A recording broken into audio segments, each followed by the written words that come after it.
미가서는요, 장수로 보면 7장입니다. 7장으로 되어서 짧은 책이에요. 이사야서에 비하면 아주 짧죠. 짧게 보겠습니다.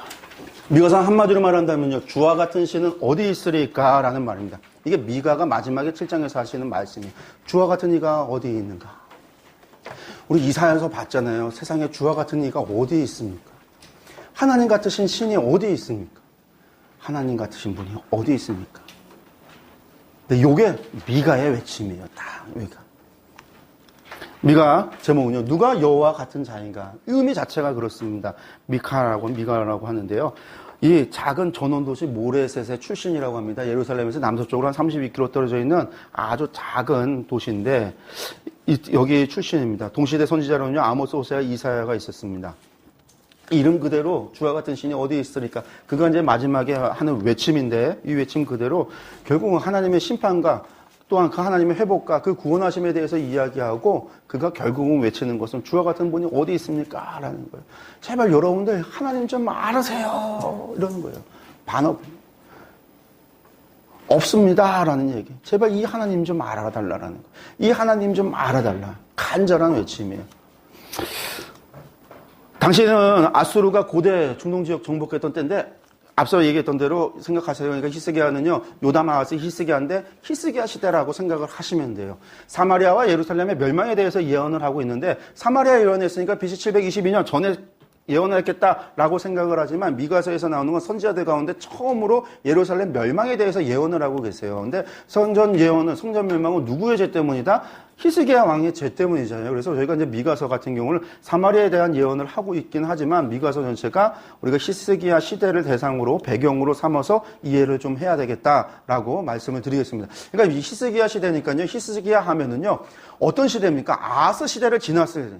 우시야 시대가 아니에요. 우시야 시대 때는요, 번영했던 시기입니다. 솔로몬 이후로 가장 번영했던 시기예요. 에돔을 정복하고 엘롯을 수복해서 그 무역로, 아카마만에서 올라오는 해상 무역로를 차지하고 나서 강한 그 경제적인 경제 개발을, 경제가 농경 문화로 바꾸고 대단히 농장과 포도원 농장들을 만들면서 도시 자체의 경제를 개혁을 하고 그런 것을 통해서 무역을 하고 이를 통해서 강한 부를 축적했던 시대가 우시야 왕 시대예요. 근데 그 시기가 지나서 아하스 시기에 아수르에게 온갖 조공을 바치면서 수탈이 이루어지는 거예요. 누구 주머니에서 수탈이 이루어지냐면 왕의 주머니, 귀족들의 주머니가 아니라 백성들, 없는 사람들의 주머니에서 수탈이 이루어지는 것이죠.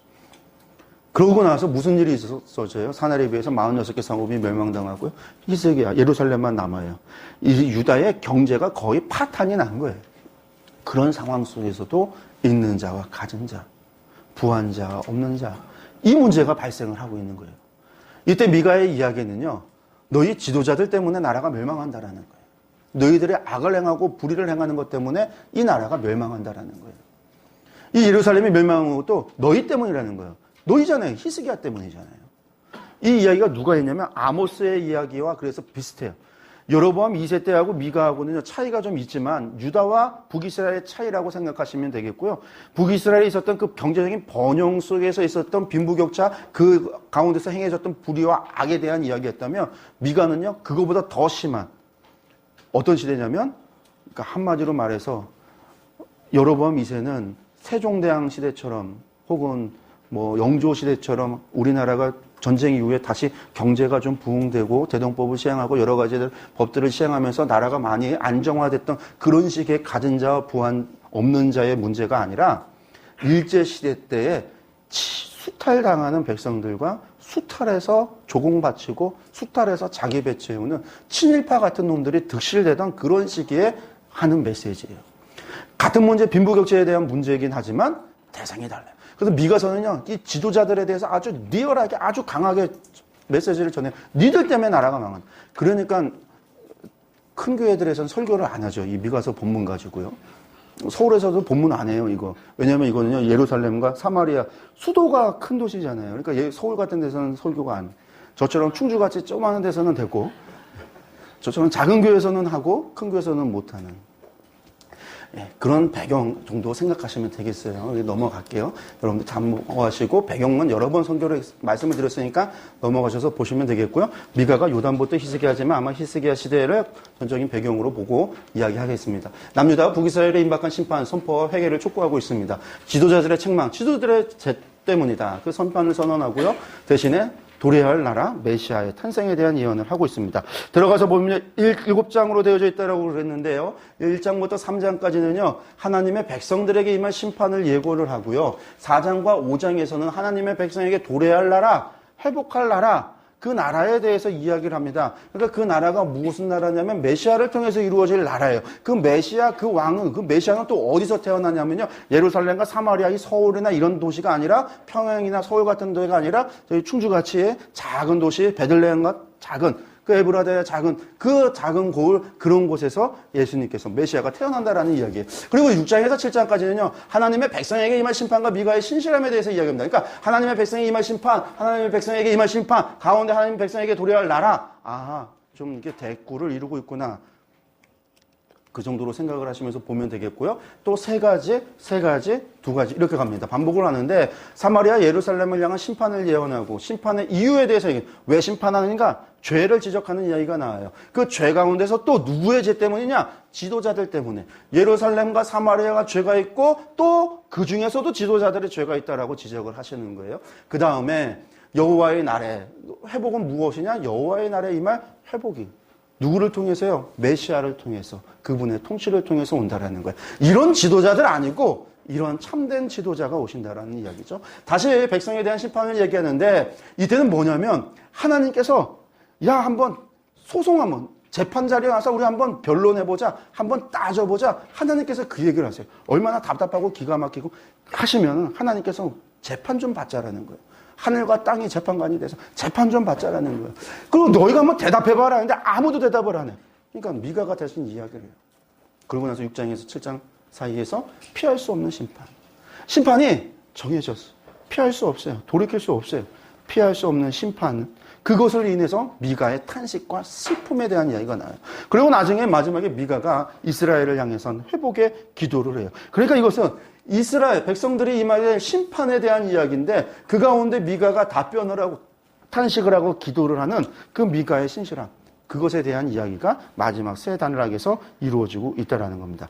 들어가서 보겠습니다. 사마리아 예루살렘을 향한 심판에 대한 이야기인데 미가는 하나님께 소명을 받고 나서 예루살렘과 사마리아를 향해서 특별히 지도자를 향한 선포를 합니다. 뭐라고 얘기를 하시냐면요. 백성들아 너희는 다 들을지어다. 백성들아 다 들으라고 오라는 거예요. 땅과 거기에 있는 모든 자들아 다 와서 내 얘기 좀 들으십시오. 라고 하면서 뭐라고 말씀하시냐면요. 여호와께서 그의 초소에서 나오셔서 저 하늘 보좌를 나오셔서 이 땅에 강림하시는데 땅의 높은 곳을 밟으셨다라는 거예요. 짓밟았다. 밟았다라는 거예요. 밟았다라는 것은 심판했다라는 이야기입니다. 심판을 의미합니다. 그래서 이 요한계시록에 보면 어떤 이미지가 나오냐면 예수님의 발은요 주석과 같은 그 발로다가 뭘 발라요?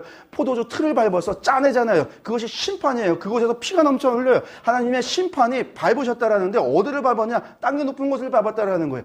우리나라로 본다면 이해하기가 힘들어요. 우리나라는요 명당 자리냐 배산임수잖아요. 그래서 물이 많고 등에 뒤쪽에 자충류 우백호에 산이 있고 앞에 바람을 막아주는 산이 있어서 부풍을 막아주고 햇볕이 잘 쐬면서 물을 풍부하게 얻어서 농사를 잘 지었고 이것이 이제 우리가 아는 명당인데 그런 데만 명당이 있지는 않아요. 제가 선교사로 있을 때 티벳 같은 경우도요. 도시 같은 경우가 어디 있냐면 산에 있어요. 산 위에 있는 경우가 있어요. 왜 그러냐면요. 방어하기에 쉬우니까요. 계곡 건너에 있어요. 다리만 끊으면 못 넘어가요. 근데 유럽도 그래요. 유럽의 성들은 어디에 있어요? 사람들이 들어가기 힘든 낭떠러지 절벽 위에 있어요. 길이 하나밖에 없어요. 절벽을 타고 못 오게. 방어를 목적으로 세워져 있는 성들. 근데 중동사회 이쪽에서는요. 낮은 지역은요. 더워요. 높아야지 뭐예요? 온도가 서늘해서 살기가 좋아요. 수로를 해서요. 물을 위로 올리면요. 위에서부터 물이 깨끗한 물이 흘러요. 위에서 깨끗한 물을 쓰고 그 쓴 물을 밑에 사람들이 쓰는 거예요. 물이 흘러가면서요. 그러니까 누가 높은 데 있을까요? 왕과 귀족들. 낮은 곳은 누가 있었겠어요? 백성들, 일반 사람들, 자유민들, 계급이 낮은 사람들이 사는. 이것은 이스라엘만이 아니라 로마 사회대로 그 일곱 언덕에 세워져 있는 그 로마도 마찬가지고 그렇게 되어져 있어요. 그래서 이것이 높은 곳, 그곳을 갖다가 하나님께서 밟으신다, 그것에 대해서 심판한다라는 겁니다. 뒤에서 말씀합니다. 야곱의 허물로 말미암고 이스라엘 족속의 죄 때문인데 야곱의 허물이 무엇이냐면 사마리아다. 유다의 산당이 무엇이냐? 예루살렘이다. 그들의 죄 때문에 유다, 사마리아와 예루살렘의 죄 때문이라는 거예요. 우리 식으로 하면 평양과 서울의 죄 때문에 서울 사는 사람들, 평양 사는 사람들 때문에 죄 때문에 멸망한다라는 거예요. 그럼 도대체 그들이 무슨 죄를 졌기 때문에 하나님께서 그러시는가? 세 가지 죄를 이야기합니다. 사악한 부자들, 권력자들의 탐심으로 인해서 심판하신다. 첫 번째. 두 번째, 사회 부정이 참 예언을 부정하고 거부하고 거짓 예언을 기뻐하는 죄, 이것에 때문에 심판하신다. 그리고 세 번째는 남은 자들에 대한 구원의 회복을 이야기합니다. 사악한 부자들에 대해서 이야기하는데 뭐라고 말씀하시냐면요. 그들이 어떤 존재냐면요. 침상에서 죄를 꾀하고 악을 꾸미며 나를 밝으며 그 손에 힘이 있고 권력이 있고 권세가 있으니까 그것을 행하는 자 그들이 화 있을진저. 밤새도록 침상에서 무슨 죄를 꾸밀까 무슨 악을 행할까 그것만 하고 있다라는 거예요. 권세자들이 아모스서에도 보니까요. 여자가 잠을 자고 일어나고 남편에게 집 나가는 남편에게 뭐 포도주를 사와라 술을 사와라 그러면서 바산에 암사도더라. 그렇게 하나님께서 그들에 대해 죄에 대해서 심판하고 멸망에 대해서 이야기하셨는데 그들이 가진 자들 그런 자들처럼 이들도 마찬가지예요. 권세자들 가진 자들 이들의 죄 때문에 멸망당한다라는 겁니다. 그들이 또 무엇을 하냐면요. 사회 부정이 악을 행하고 거짓 예언을 한다라는 거예요. 근래에 내 백성이 원수같이 일어나서 전쟁을 피하여 평안히 지나가는 자들의 의복을 평안하게 지나가는 자들의 의복을 벗겨버리고 내 백성의 부녀들을 그들의 즐거운 집에서 쫓아내고 그들의 어린 자녀에게서 나의 영광을 영원히 빼앗았다라는 거예요. 근래에 들어서 내 백성이 원수같이 그렇게 행하고 있다라는 거예요. 지금 아수르가 와서 그러고 있는 게 아니라 이스라엘 사람들이 유다 백성들에게 그러고 있는 거예요. 누가? 손에 힘이 있는 사람들, 권세자들이 아모스서에서 뭐라고 했어요? 은을 받고 의인을 팔고 신 한 켤레에 사람을 사고 팔고 힘없는 자의 머리를 짓밟고 이게 아모스서에 그런 죄가 있었는데 똑같이 이스라엘 지금 미가 유다에서도 그런 죄가 일어나고 있다라는 거예요. 근데 그 나라가 부한 때 경제적으로 흥했을 때가 아니라 번성하고 번창했을 때가 아니라 쇠락하고 나라 거의 잃어서 아수르의 속국이 돼서 에사나돈을 섬겨야 되는 그러한 때에 그런 짓을 하고 있었다라는 거예요. 그러니 하나님께서 진노하지 않을 수가 없으시죠. 그렇지만 하나님께서는요 결코 가만히 있지 않아요. 남은 자들을 구원하고 회복을 약속합니다. 그들의 왕을 세울 텐데 그가 앞서가며 여호와 앞에서 선두로 가. 하나님께서 그들을 모으고 하나님께서 다시 회복을 시키신다라는 얘기예요. 그리고 3장에서 다시 한번 지도자들을 향해서 다시 한번 또 이야기합니다. 통치자들을 향한 심판, 거짓 선지자들을 향한 심판, 지도자들의 타락을 향한 심판 다시 한번 지적합니다. 이거 지금 전부 다 누구에게 하느냐면요. 백성들을 불러 모아서 백성들에게 하는 거예요. 여러분들 우리나라가 왜 망하는지 아세요? 우리가 왜 이 고난을 당하는지 아세요? 여러분들 왜 성전이 왜 멸망하는지 아세요? 저것들 때문입니다. 지도자들 때문입니다. 왕 때문입니다. 거짓 선지자들 때문입니다. 지금 그러고 있는 상황인 거예요. 통치자들을 향해서 무엇을 이야기하냐면 저들이 야곱의 우두머리들과 이스라엘 족속의 통치자들아 들으라 정의를 아는 것이 너희의 본분이 아니냐. 너희가 선을 미워하고 악을 기뻐하며 내 백성의 가죽을 벗기고 그 뼈에서 살을 뜯어낸다. 고열을 쥐어 짜서 짜게 가죽을 벗기고 그 살을 뜯어 그들의 살을 먹고 그 가죽을 벗기고 그 뼈를 꺾어 다지기를 냄비와 속 가운데 담은 고기처럼 한다라는 거예요. 백성들을 향해서. 얼마나 고열을 쥐어 짰는지. 거짓 선지자를 향해서 또 이야기합니다. 뭐라고 얘기하냐면요. 내 백성을 유혹하는 선지자들은 이에 물 것이 있으면 평강을 외치나. 입에 뭔가를 쥐어주면 뇌물을 주고 뭔가 갖다가 뒷구녕으로 뭔가를 주면 평강을 외치지만 아무것도 주지 않으면 전쟁을 준비한다라는 거예요. 저주한다라는 거예요. 거짓 선지자들. 그러니까 너희가 밤을 만나리니 이상을 보지 못할 것이고 어둠을 만나리니 점치지 못하리라 하셨나니 이 선지자 위에는 해가 져서 낮이 캄캄할 것이라. 선교자가 부끄러워요. 술객이 수치를 당하여 다 입술을 가릴 것은 하나님이 응답하지 아니하심이거니와. 지금 그런 일이 벌어져서 하나님께서 응답하지 않고 말씀하지 않는데도 부끄러운 줄도 모르고 도리어 거짓으로 이야기합니다. 여러분들 예레미야서를 보면요, 나중에 예루살렘이 멸망할 때쯤에 되면요, 하나님께서 뭐라고 이야기하시냐면 그때도 똑같이 이야기했어요. 선지자들이 내 이름으로 거짓을 예언한다. 하나님의 이름으로 거짓을 예언한다라는 거예요. 그런 일들이 똑같이 일어나요. 세 번째, 지도자들의 타락으로 인한 심판. 그들이 어떻게 하냐면요, 시온의 피로 예루살렘을 죄악으로 건축했다라는 거예요. 우두머리들은 뇌물을 위하여 재판하고 그들의 제사장은 삭슬 위하여 교훈하고 그들의 선지자는 돈을 위하여 점을 치면서도 여호와를 의뢰하여 이르기를 여호와께서 우리 중에 계시지 아니하냐 재앙이 우리에게 임하지 아니하리라 하는도다. 예레미야 5장에 보면요, 요시야 왕 초기에 하나님께서 무슨 얘기 하시냐면요, 이 땅에 무섭고 두려운 일이 있다라고 그래요. 이 땅에 무섭고 놀라운 일이 있다. 전능하신 하나님께서 무서운 일, 놀라운 일이 있다라고 하시면서 하신 얘기가 뭐냐면요, 선지자들은 거짓을 예언하고요, 제사장들은 자기 권력으로 다스리고요, 백성들은요 그것을 좋게 여기는 걸 보고요. 백성들이라도 깨어 있어야 되는데 백성들이 도리어 그걸 좋게 여기는, 그걸 보시고 하나님께서 이 땅에 무섭고 놀라운 일이 있다라고 이야기를 해요. 근데 그 일이요, 그때부터가 아니에요. 이미 히스기야 시대 때에도, 이미 그때에도 이미 내 우두머리는 뇌물을 위하여 재판하고, 제사장은 삭슬 위해서 교훈하고, 선지자들은 돈을 위해서 예언을 하는 거예요. 그런 일이 벌어지고 있다는. 이러니 심판받지 않을 수가 있겠어요. 멸망을 받지 않을 수가 있겠어요. 그러니 너희로 말미암아 시온은 갈아엎은 밭이 되고 예루살렘은 무더기가 되고 성전에 사는 수풀의 높은 곳이 되리라. 너희로 말미암아 이렇게 된다라는 거예요. 예언서 가운데는요, 이 성전이 멸망에 대한 예언은 미가가 처음으로 하고 있어요. 이 책을. 그리고 이것은요, 히스기야의 교만, 미가의 이야기처럼요, 그 왕의 교만 때문에 결국은 그러한 이야기를 당하게 되는 거예요. 그리고 나면요, 4장과 5장에서는요, 하나님에게 백성에게 도래할 할 나라에 대해서 말씀하십니다. 하나님 백성에게 도래할 할 나라, 처음에는요, 여호와의 날에 임할 나라와 그 남은 자의 회복에 대해서 이야기하는데 두 개로 이야기죠. 여호와의 날에 임할 회복, 남은 자들을 향한 회복, 이렇게 이제 두 가지로 나눠지는데, 먼저 보면은요, 끝날에 이르는 여호와의 전에 산이 산들의 꼭대기에 굳게 서며 꼭대기에 선다는, 그것을 하나님께서 밟으셨는데 그것이 다 갈아엎으셨는데 하나님께서 다시 세우신다라는 거예요. 그러고 나면요, 민족들이 그리로 몰려갈 거예요. 민족들이 몰려온다라는 거예요.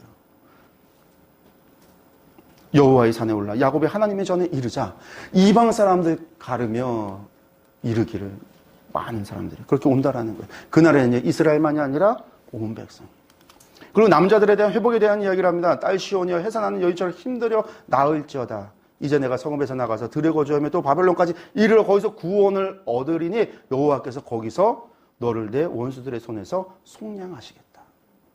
그 남은 자들, 바벨론의 포로로 잡혀간 자들, 그것에 대한 예언을 또 하십니다. 그러고 나서 이제 5장 2절에서 5장 15절에 메시아의 오심에 대한 이야기를 합니다. 무엇을요? 베들레헴 에브라다야 너는 유다 족속 중에 작을지라도 이스라엘을 다스릴 자가 내게서 날 거다라고 하는 말씀을 주세요.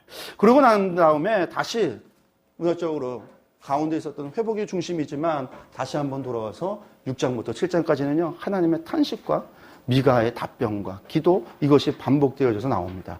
이 회개에 대해서 촉구하는데, 먼저 6장 1절에서 5절에 보면 하나님께서 소송하시는 이야기가 나옵니다. 무엇을 소송하시냐? 이러시기를 내 백성아 내가 무엇을 내게 행하였으며 무슨 일로 너를 괴롭게 하였느냐? 너희가 내게 증언해봐라. 도대체 내가 무엇을 했기에, 이거 이사야서 1장에서도 하나님께서 하시는 말씀이, 내가 도대체 무엇을 했기에 너희가 나를 갖다가 버리고 너희가 악을 행하느냐? 미가서에서 하나님께서 오죽 답답했으면 너희가 한번 증언해봐라, 말해봐라. 아무도 대답하지 않는 거죠. 미가가 대답합니다. 뭐라고 이야기하냐면요, 내가 무엇을 가지고 여호와 앞에 나가며 높으신 하나님께 경배할까? 내가 번제물로 1년 된 송아지를 가지고 그 앞에 나아갈까? 여호와께서 천천의 순양이나 만만의 강물 같은 기름을 기뻐하실까? 내 허물을 위하여 내 맏아들을 내 영혼의 죄로 말미암아 내 몸에 열매를 드릴까?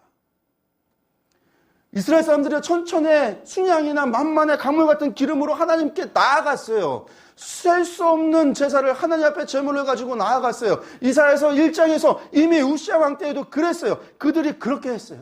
하나님 모르는 게 아닙니다. 하나님께 예배 안 드린 것이 아니에요. 그들이 목이 고고 폐역해서 우상숭배만 했던 것이 아니에요. 우상숭배 하는 중에도요, 그들은 하나님 앞에 절기를 지키고요, 월삭을 지키고 성회를 지키고 하나님 앞에 제사를 드렸어요. 그러면서 하는 말이 하나님께서 우리와 함께 하실 것이다라는 거예요. 하나님께서 우리를 지키실 것이라는 거예요. 하나님께서 우리를 보호하실 것이라는 거예요. 우리는 결코 멸망하지 않는다라는 거예요. 하나님을 향한 믿음도 사랑도 인애도 지식도 없으면서 그것을 한다라는 이유만으로 그러고 있었다라는 거예요.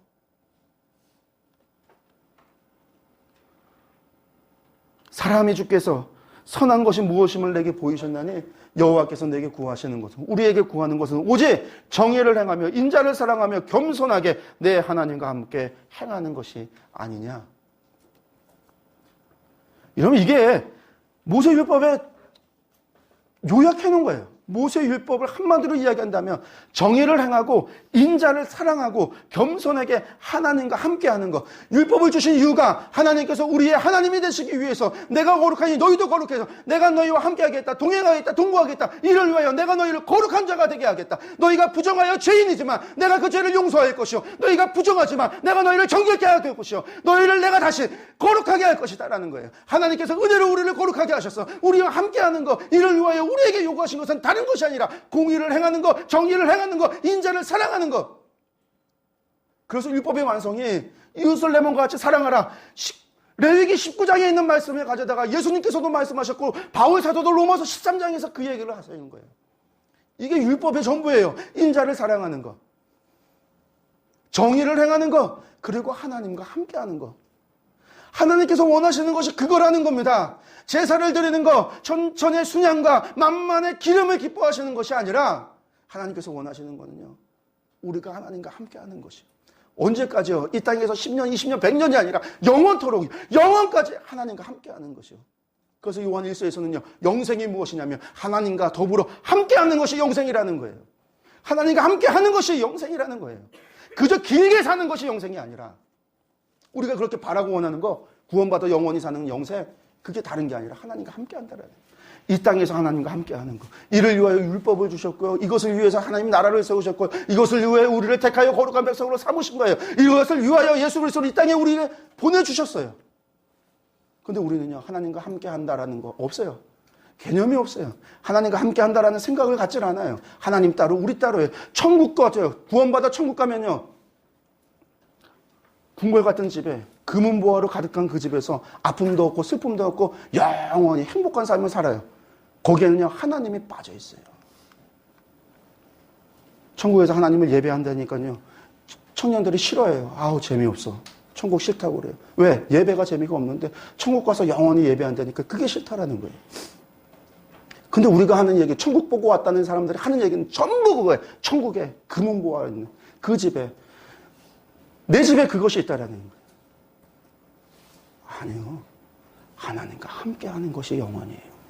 하나님과 함께하는 것이 영생이에요. 하나님께서 우리에게 원하시는 것은요, 이거 한 가지예요. 내가 너희와 함께하기를 원한다라는 거. 이게 미가의 이야기예요. 증언하지 않는다. 아무도 대답하지 않는 백성들을 향해서 하나님께서 원하시는 것이 무엇이냐. 근데 누가 알아요? 아무도 몰라요. 아무도 몰라요.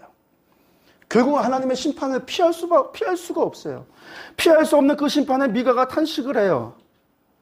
경건한 자가 세상에서 끊어졌고 정직한 자가 사람들 가운데 없도다. 무리가 다 피를 흘리려고 매복하며 각기 그물로 형제를 잡으려 하고 두 손으로 악을 부지런히 행하는도다. 그 지도자와 재판관은 뇌물을 구하며 권세자는 자기 마음의 욕심을 말하며 그들이 서로 결합하니 그들의 가장 선한 자라도 가시 같고 가장 정직한 자라도 찔레 울타리보다 더하도다.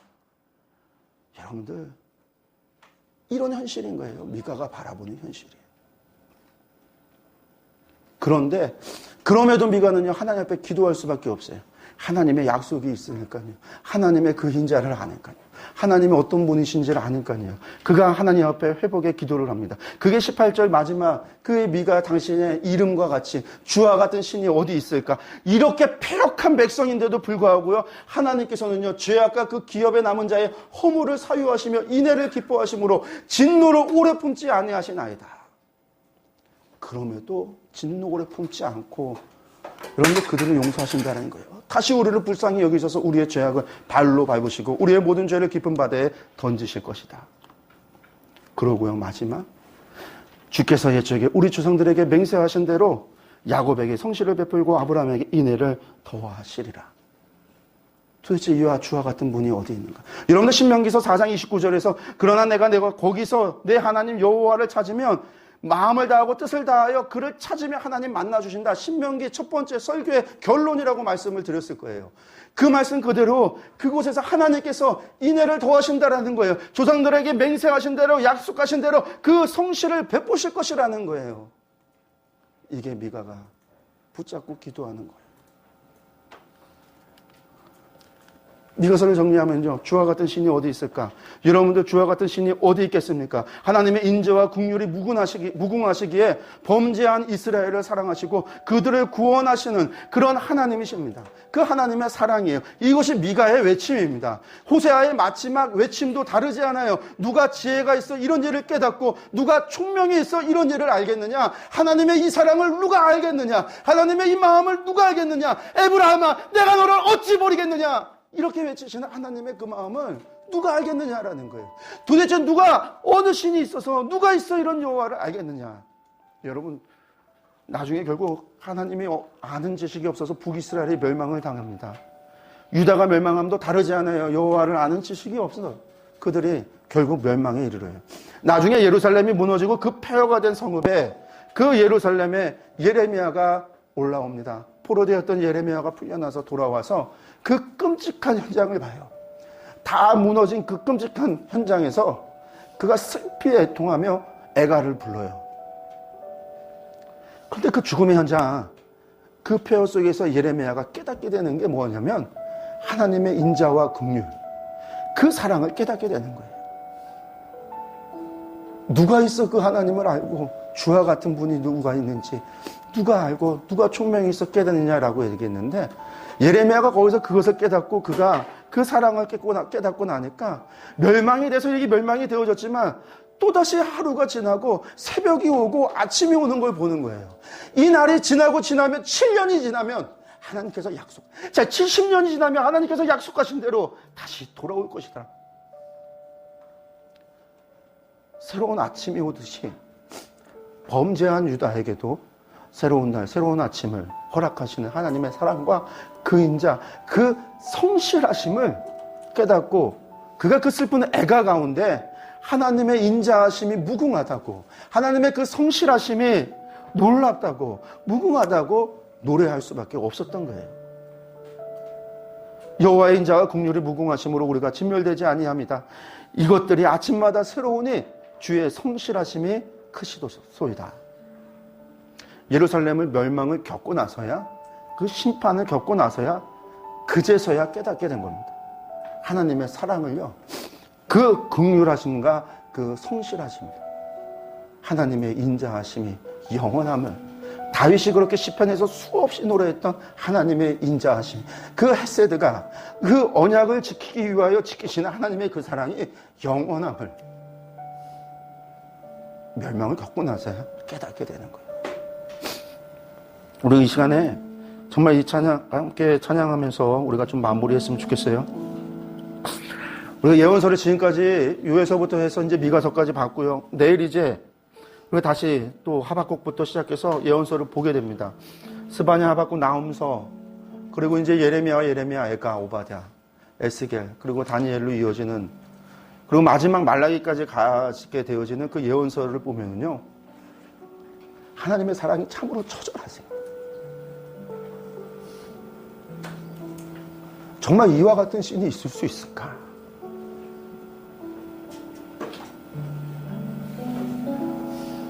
근데 그 가운데서도 그 사랑을, 하나님께서 우리를 향하여 사랑과 인애와 긍휼을, 자비를 베푸신다라는 거. 우리 함께 찬양하겠습니다.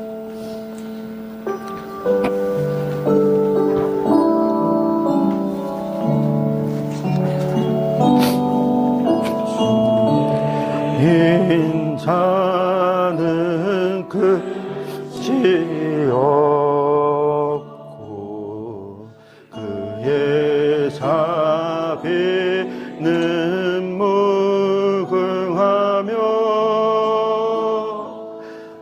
아침마다 새롭고 늘 새로우니 주의 성실이 금이라 성실하시 주니 주의 인자는 끝이 없고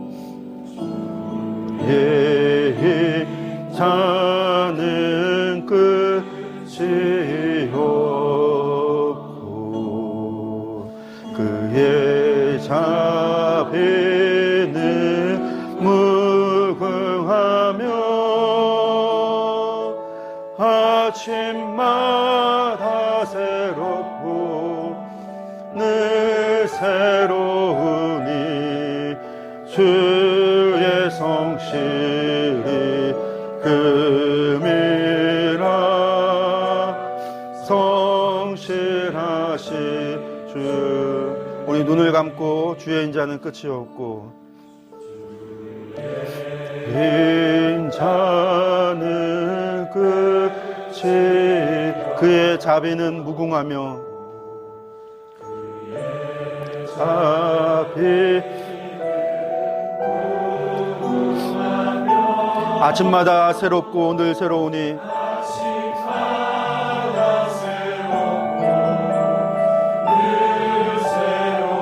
주의 성실이 큼이라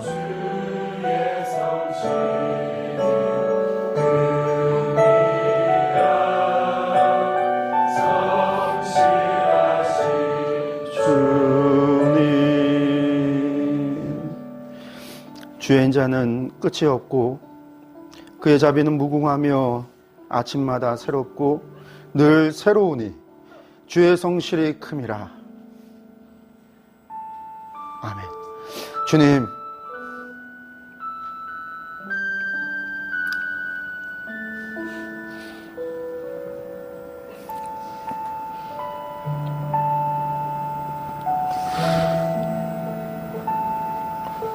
주님의 인자하심이 끝이 없고 그의 자비는 무궁하며 아침마다 새롭고 늘 새로우니 주의 성실이 큽니다.